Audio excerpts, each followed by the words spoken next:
പ്രധാനമന്ത്രി നരേന്ദ്രമോദിയുടെ അമേരിക്കൻ സന്ദർശനത്തിന് ശേഷവും അനധികൃത കുടിയേറ്റക്കാരെ ഇന്ത്യയിൽ തിരികെ എത്തിച്ചത് കൈവിലങ്ങിട്ട്.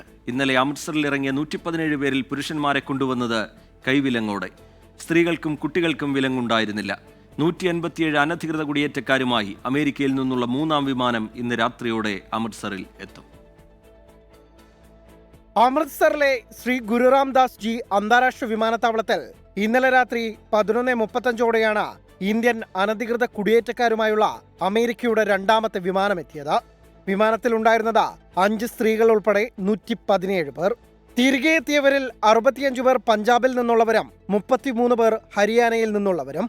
ഗുജറാത്ത്, ഉത്തർപ്രദേശ്, ഗോവ, മഹാരാഷ്ട്ര, രാജസ്ഥാൻ, ഹിമാചൽ പ്രദേശ്, ജമ്മു കശ്മീർ എന്നിവിടങ്ങളിൽ നിന്നുള്ളവരും സംഘത്തിലുണ്ട്.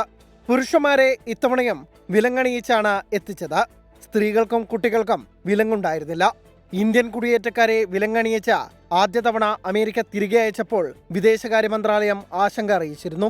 157 പേരുമായി 3ാമത്തെ വിമാനം ഇന്ന് അമൃത്സറിലെത്തും. സംഘത്തിൽ 60 പേർ ഹരിയാനയിൽ നിന്നുള്ളവരെന്നാണ് വിവരം. 24 ഡൽഹി.